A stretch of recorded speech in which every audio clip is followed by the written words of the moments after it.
Bom dia, meu nome é Beatriz e hoje eu vou falar sobre como o RH, quais os critérios, quais as estratégias que o ARH utiliza para manter e desenvolver uma força de trabalho comprometida e satisfeita.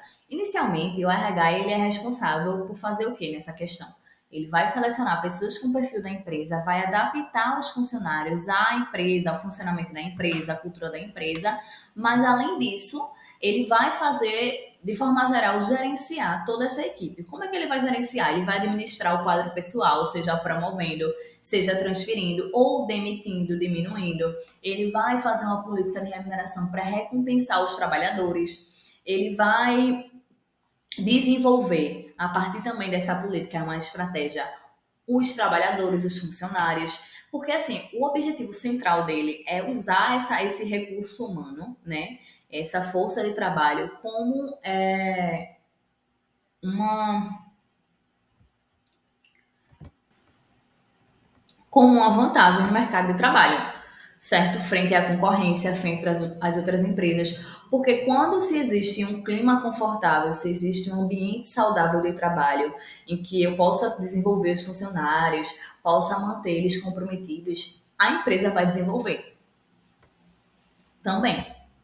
Então, vamos a um dos primeiros pontos, que é a política de remuneração, que nada mais é do que uma recompensa, uma via de mão dupla entre o funcionário e a empresa, pelos serviços prestados. Então, mas antes de se criar uma política de remuneração, a gente precisa ver alguns fatores, porque as empresas, o mercado empresarial, ele diverge, né, entre o porte da empresa e a área que a empresa atua, o tipo de serviço que a empresa presta, entendeu? Vendas e afins. Então, isso vai fazer com que você consiga montar uma política legal para a sua empresa, de acordo com a sua realidade.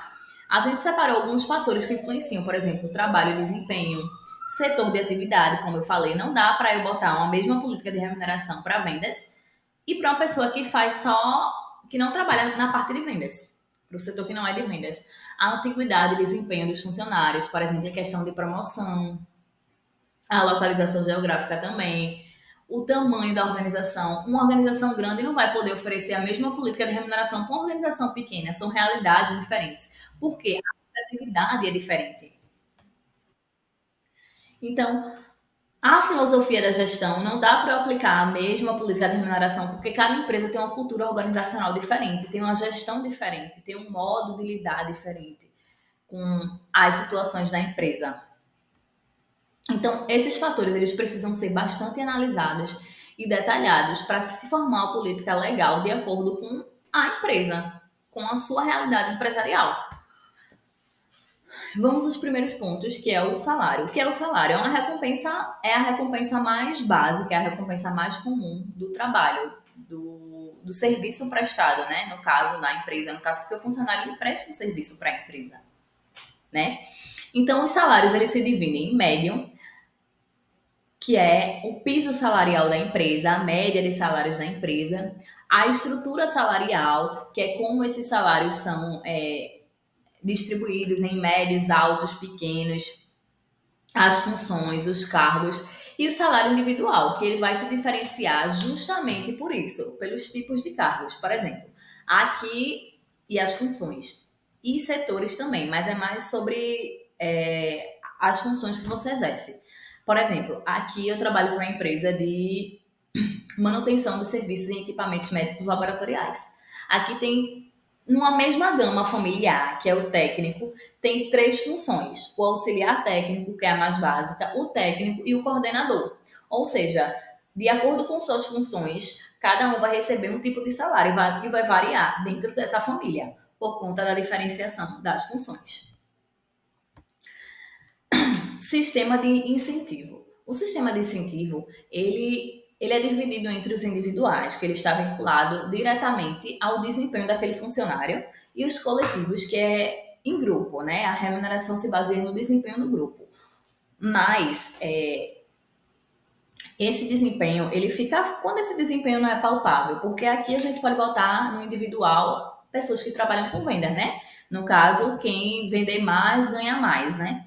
Mas e aqueles que não são palpáveis? Por exemplo, o pagamento, esses que não são palpáveis, a gente chama de pagamento por mérito. Como é que funciona? Não vai ser pela quantidade. Exemplo, aqui os técnicos eles prestam serviços, então vai ser pela qualidade e eficiência que esses serviços estão sendo prestados.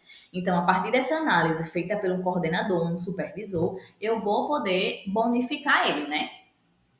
Incentivar ele. Nesse sistema de incentivos, a gente tem os a longo prazo e os de curto a médio prazo, que vão variando de mês até anual. Os primeiros são comissões, bônus e participação do lucro. As comissões, elas são atribuídas justamente a essas pessoas que trabalham com vendas, baseadas em um determinado período, ou seja, quanto mais você vender, você vai ter uma porcentagem, uma comissão em cima disso. O bônus são pagamentos adicionais atrelados ao cumprimento de objetivos ou metas organizacionais, setoriais ou individuais. Então, o bônus ele vai variar entre individual e de setor, individual ou em grupo. Já as comissões não, geralmente é a vendedores, é individual. A participação no lucro é quando os funcionários eles vão receber a parte do lucro anual em determinados períodos daquela empresa. Isso tudo a médio prazo. Já a longo prazo, a gente vê essas bonificações a longo prazo estão ligadas diretamente a empresas grandes. Por que empresas grandes? Porque vão ser de acordo com os cargos da hierarquia, ou seja, cargos altos. Então, uma empresa pequena, por exemplo, ela não vai poder oferecer essas de longo prazo, certo? Que é o Stock Opinions, que é planos de ações de compra da empresa a um preço pré-determinado. Eu vou fazer um plano de ação a um preço pré-determinado para aquele porte de aquele cargo, né? Com uma forma de bonificação, que geralmente são cargos altos, porque os cargos mais baixos não vão ter condições de adquirir esses planos, né? Então já serve como uma bonificação. O Stock Grant, que ele é uma possibilidade de aquisição de ações na empresa a um preço reduzido. Então, se uma empresa trabalha na Bolsa de Valores, vende ações, ele vai possibilitar a adquirir essas ações, só que por um preço menor para ele. Então, ele vai fazer parte, né, da empresa. E o Phantom Shares, que são ações fantasmas, que são cotações das ações cuja compra e venda são hipotéticas. Ele vai fazer uma hipótese, né, sobre essas ações, porém, essas ações são liquidadas e elas têm um prazo que é de 3 a 6 anos. Ou seja, você vai ter essas ações hipotéticas que não existem, vai fazer lá, vamos dizer, a ação está valendo R$5 e você comprou, a ação está valendo R$10 e você comprou 5 ações. Nesse ano de 2023, ela está valendo, sei lá, R$100, então você ganha R$500 liquidado em dinheiro. Então, esses são os tipos de incentivos, né? De bonificações. Aí vamos para os benefícios. Os benefícios são recompensas não financeiras. Quando eu falo não financeiras, parece muito óbvio, né? Mas não é. Por que eu estou frisando que nesse não financeira? Porque podem acontecer erros, como já aconteceu aqui na empresa. Eu sempre gosto de trazer exemplos reais para que a gente atue na prática, né? E aí, se lembra que eu falei do porte da empresa, que vai diferenciar muito numa política de remuneração? Por quê? É aí que os benefícios entram. Porque são recompensas não financeiras. Ou seja, é um horário mais flexível que você pode oferecer para o seu funcionário, plano de saúde, plano odontológico, conveniências e serviços, academia, curso de idiomas, bolsa de estudos. Então, são coisas que uma empresa de médio porte pode oferecer ao seu funcionário. O que acontece? Quando você dá esse benefício em dinheiro, ele não é benefício. Por exemplo, por que eu frisei nessa parte? Porque se você bota no contra-cheque ajuda de custo, dá o almoço do seu funcionário em dinheiro, ele pode alegar que ele não recebe almoço. E esse dinheiro que está como ajuda de custo vai entrar no salário. Então, por isso que é muito importante frisar nessa parte de não financeiras. E aí que as médias e pequenas empresas entram. Que o que ela pode oferecer de qualidade para o seu funcionário. Eu tenho também mais um exemplo que eu posso dar aqui de pessoas que saíram de empresas grandes, por exemplo, eu vou dar uma empresa nacional, a nível nacional, e ele era operador de máquinas. E ele veio para cá porque aqui teria mais benefícios que ele não tinha lá por conta da categoria dele e a possibilidade de ascensão. Aqui ele ia ser técnico, ele não ia ser operador de máquinas, que é como se fosse um auxiliar técnico. Então ele ia ganhar mais. Aqui ele ia ter um horário flexível e aqui, comparado à empresa que ele estava, é uma empresa muito menor. Ou seja, o que vai atrair os funcionários para sua empresa também são os benefícios que você pode oferecer de qualidade para aquele funcionário. Então é aí que as empresas de médio e pequeno porte entram, que a gente chama, e também é importante a gente falar do fringe benefits, que são o quê? Benefícios específicos para determinados cargos da empresa, que podem variar da decorrência hierárquica, por exemplo. Às vezes, quem dá um cargo mais alto ganha benefícios, por exemplo, um carro só para ele, mas pode variar em razão da natureza. Às vezes a gente associa, por exemplo, aquele funcionário está com o cargo da empresa. Não. Por exemplo, aqui na empresa, como a gente trabalha com assistência técnica, não é legal para o técnico tá andando com a maleta, tá andando de ônibus, tá andando de Uber. Então aqui é uma obrigatoriedade, como se for uma coisa básica, ter um carro, mas que se torna um benefício diferencial, porque traz mais conforto e comodidade para ele conseguir realizar os serviços. Então já é um benefício a mais que a empresa consegue oferecer e que vai ajudar ela também.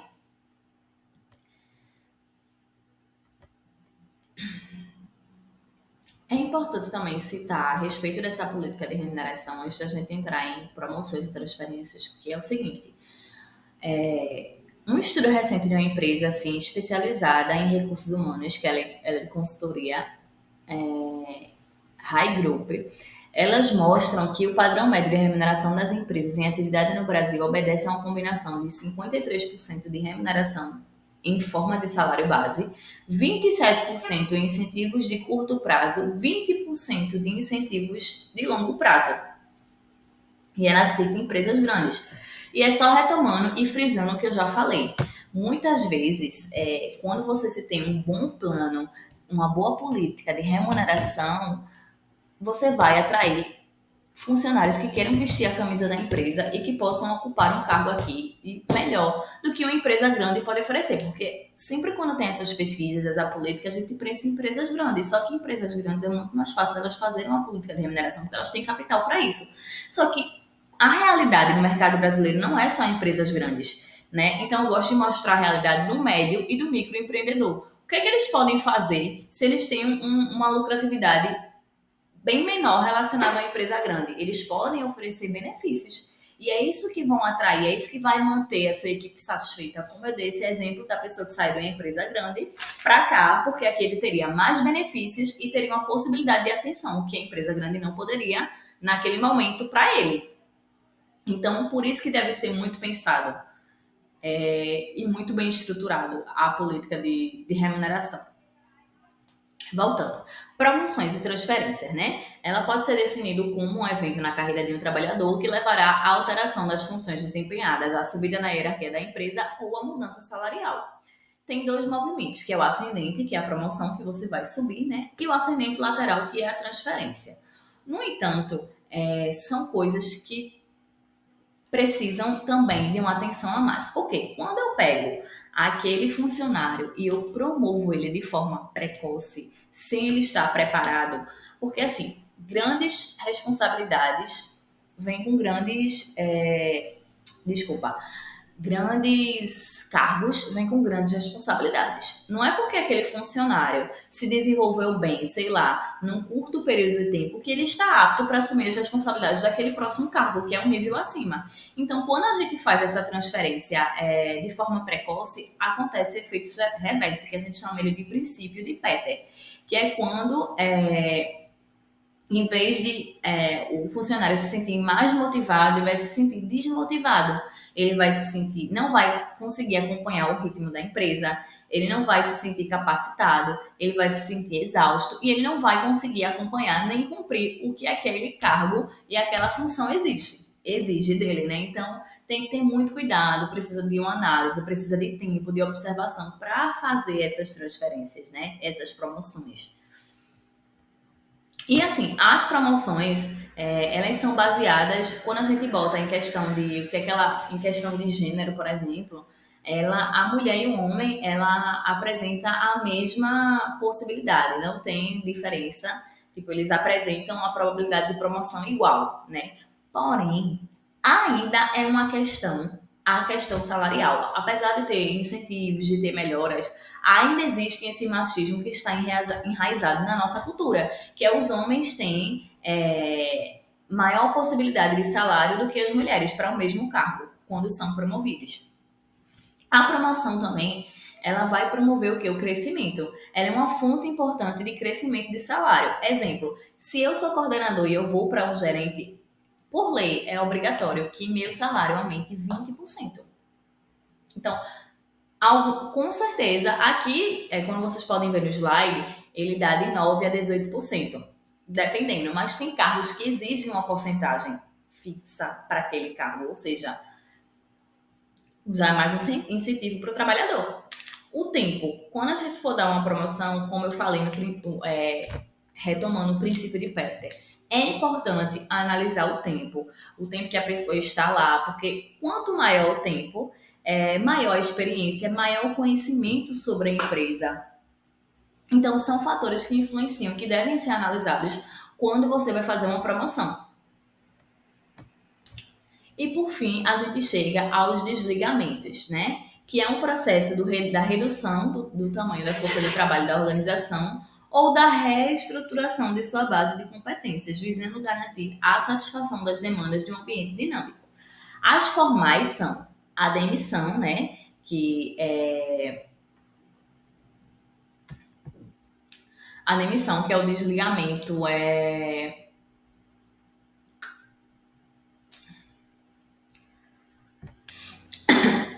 temos a demissão, né, que é um desligamento permanente, que é uma forma formal. A suspensão, que é um desligamento que depende de forças, não é forças a palavra, de situações internas, que é involuntário e não é permanente. Por exemplo, uma gravidez, um pé quebrado, sei lá, acontece uma questão de doença. Aposentadoria antecipada, que são quando eles dão incentivo às pessoas mais idosas para pedirem a aposentadoria antes do prazo. E tem alguns artifícios também nessa questão do desligamento, nessa questão de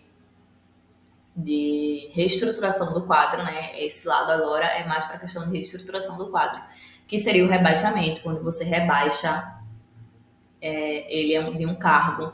A redução de jornada de trabalho também, quando você reduz a jornada de trabalho, e o compartilhamento do trabalho, que é a mesma função, eles compartilham o trabalho na mesma função. Enfim, gente, espero que tenha ficado tudo claro a respeito de como eu posso usar os artifícios de acordo com a minha realidade empresarial para estar sempre mantendo esse quadro de funcionários, essa equipe bem alinhada, bem desenvolvida e bem comprometida com a empresa.